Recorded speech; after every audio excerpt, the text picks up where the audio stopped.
కాంగ్రెస్ పార్టీలో కార్యకర్తలకు న్యాయం జరిగేనా?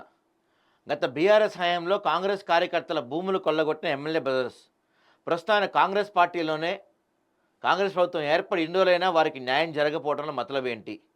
నకిలీ పత్రాలు సృష్టించి కబ్జాలు చేసిన డాక్యుమెంట్లు ఈడీ అటాచ్ చేసినా వీరి ఆగడాలు ఆగటం లేదు. బోగస్ పత్రాలతో వందల కోట్ల విలువైన భూములను కొల్లగొట్టి ఎంజాయ్ చేస్తున్న గూడెం బ్రదర్స్.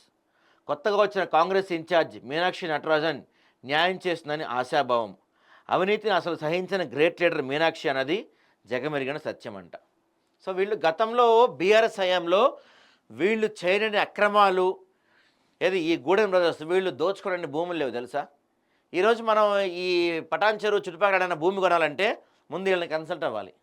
ఎందుకో తెలుసా, వీళ్ళు వదిలేసిన భూమి ఏడ ఉందో వెతుక్కోవాలి, అంత భూమి కబ్జా చేశారు వీళ్ళు. ఆ టైంలో మన కాంగ్రెస్ వాళ్ళు మేము రాగానే వీళ్ళు అంతు చూస్తాం, వీళ్ళ సంగతి తేలుస్తాం, మేము అది మేమంతా మేమింత అని ఓ కబుర్లు చెప్పారు. తీరా సీన్ కట్ చేస్తే కాంగ్రెస్ పార్టీ రాగానే ఈయన ఏం చేశాడు, రేవంత్ బ్యాచ్లోకి జంపు కొట్టాడు కాంగ్రెస్లోకి. ఏమన్నా అయిపోయింది, మంచోడు అయిపోయాడు, క్లీన్ సర్ఫెక్సలా అదేదో అవాక్కయ్యారని చెప్పి ఒక యాడ్ వస్తుంది చూసారా.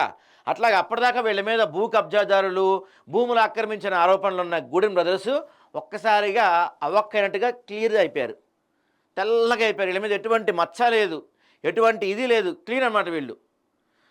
మన పటాన్ చెరువులో మంచోళ్ళు సాంప్రదాయ సుప్పిని అనే అవార్డులు ఏమన్నా ఇస్తే వీళ్ళిద్దరికీ ఇవ్వాలని చెప్పి జనం కోరుకుని అంటున్నారంట అక్కడ.